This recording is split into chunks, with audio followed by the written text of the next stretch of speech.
Hello and welcome back to RageGamingVideos. My name is Olo and today I'm back for yet another unique or interesting or useful things you didn't know you could do in Elden Ring. This is somehow set 6 on a series where I thought, oh, we do 1 or 2 maybe, and we just kept getting more and more great suggestions and more research as people play this game and post about their experiences. A huge thank you today, especially to you guys on the comments of last time, because half of the things I'm going to talk about in this video come from the comments, which is incredible. So let's just get started with our first thing. First up, a little trick you can do to guard your runes. As it turns out, there isn't a homeward bone in this game. If you don't know from Dark Souls 1, and honestly a lot of the Dark Souls games, there were items that you could use to prevent yourself from losing runes, or souls in those games, when you die. Items like a ring that would be consumed and destroyed when you died, but it would protect your runes. Or, much like we can do in this game, we can use an item to take us back to the last visited Grace, the last bonfire. The problem with that is obviously I would lose all of my runes to do it,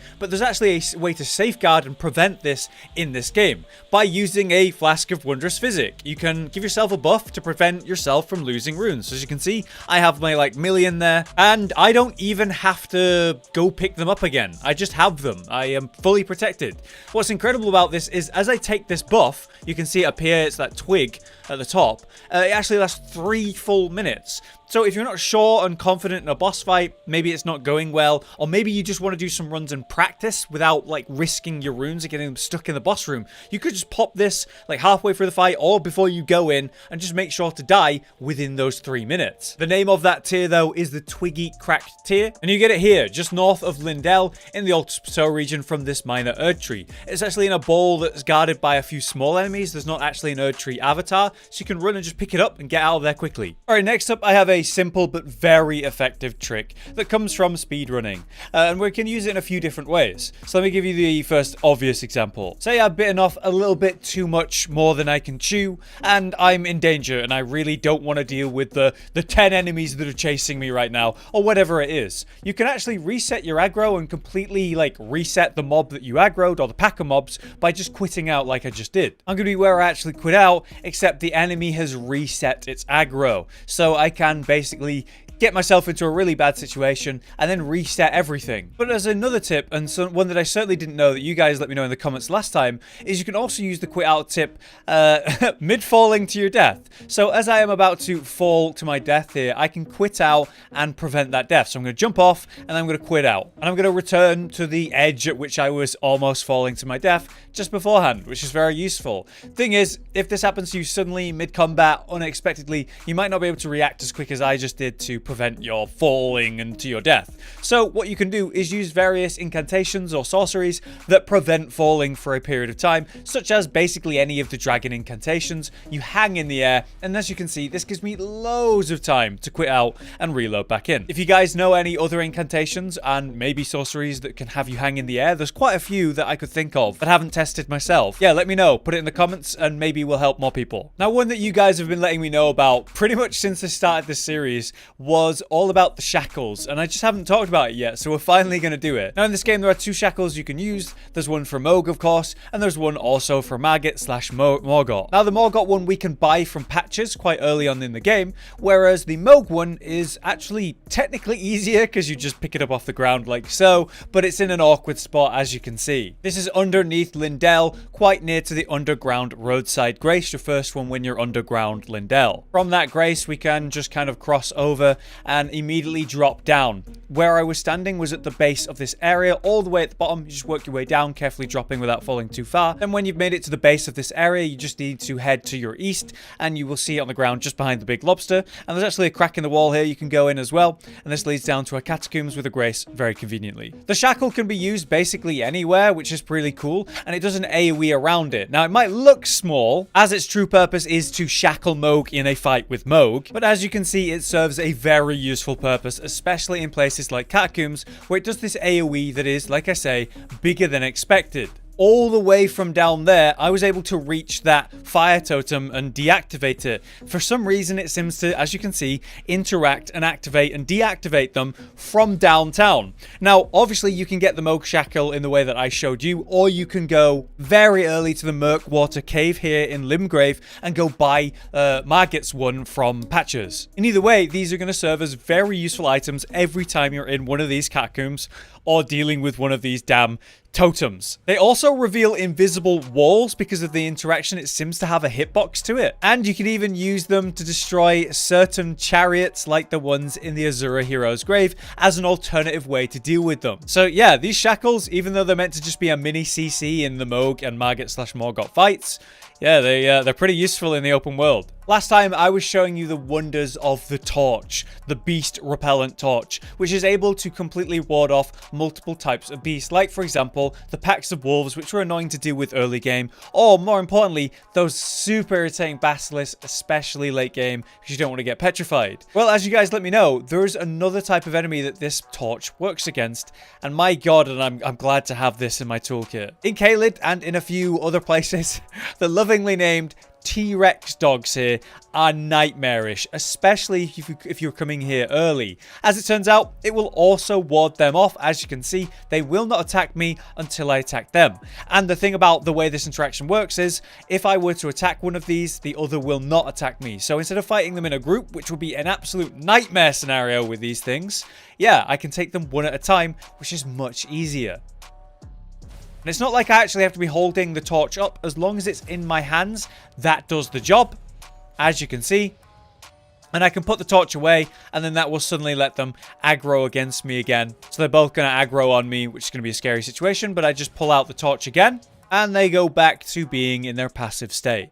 Super, super useful item. You should be using these, especially early game. As before, to buy that torch though, you're going to need to come here to the Isolated Merchant Shack, which is on the north side of Caelid, quite near where you're first entering on the northern side of Limgrave. The merchant here, the Isolated Merchant, will just sell you the torch. And it doesn't even cost that much. 1,200 runes, even early game, is fine. Our next tip comes from one of you guys in the comments from last time. Azura98 let me know that you can actually use your horse as a hitbox to deal with these really annoying, super quick, invisible scarabs. Sure, I could try to time an attack as it runs by me.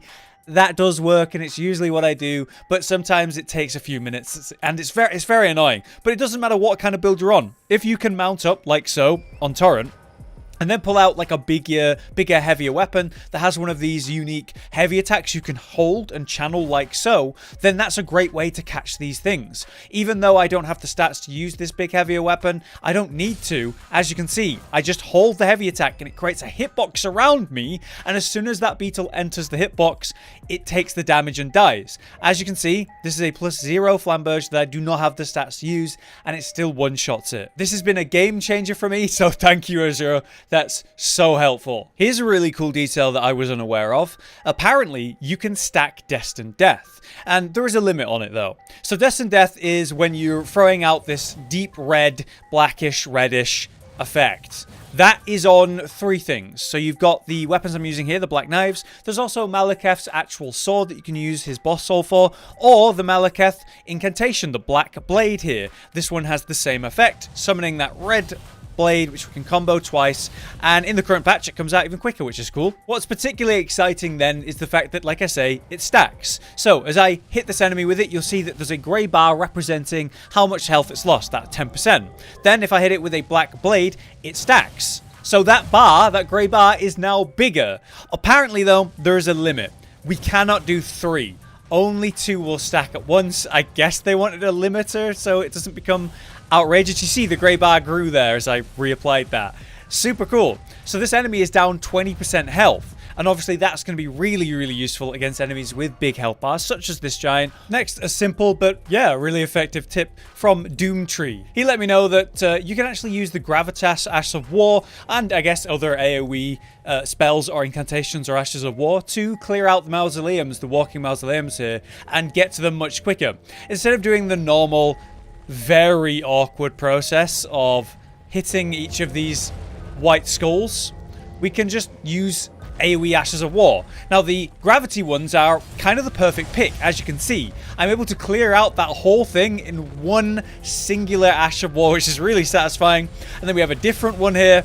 Same thing. There's other kinds of gravity magic out there, or gravity Ashes of War, which generally all work really well for clearing out these legs. And I would say Gravitas is like the concept. It's the AoE pull. We could use, say, the Star Scourge Greatswords of Radahn to do the same thing. But what you're seeing me do is just grab any gravity AoE like the Alabaster Lord's Pull or the Onyx Lord's Repulsion and essentially achieve the same thing. These gravity AoEs seem to just be the perfect kind of AoE and tick of damage to clear these and get them down fast. This last one comes from a commenter on the last video from Rogden. The Giant's Crusher is a very powerful heavy weapon. It is a strength weapon with S scaling, and it has the highest AR possible in the game with that. I was able to use this thing to do absolutely ridiculous stuff, like kill bosses in one single hit for nearly 16,000 damage. Just silly damage. When you're using this thing in a normal playthrough, though, it's, you know, a bit straightforward. Ultimately, it's basically just slams the moveset,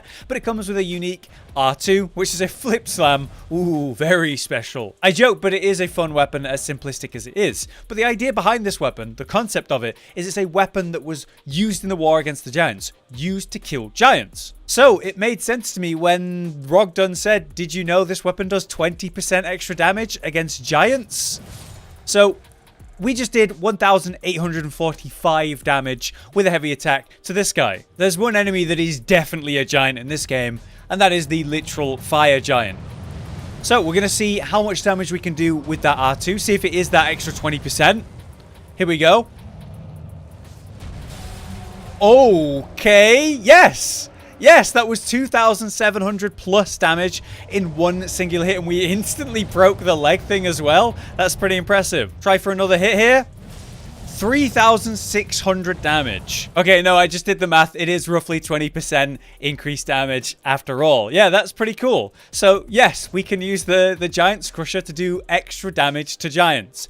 Big shock there. Makes complete sense, but something I never thought about or thought to try. So yeah, a cool and interesting one. But there you have it. That is set 6 of things you didn't know in Elden Ring. It is incredible that we've been able to do this so long, and the encouragement from you guys in the comments, outside of just, yeah, giving us ideas and helping me form these videos, it's really cool to see people still so interested in Elden Ring so long after its release. If there's anything you've not seen on the series so far that you'd like to see included in a video, please do comment it below. But for now, that's the video. Once again, thanks for watching. I've been Hollow, you've been you. We'll see you next time. Josh, Cotton, and Hollow with the videos, dropping the humor like a hammer on your tippy toes, bringing entertainment on a daily arrangement to take our insanity and turn it into entertainment. Yes, I said entertainment twice, to reiterate that it is nice to look into your faces on a mostly daily basis when you let us in your homes to make the whole world a stage. Goodbye.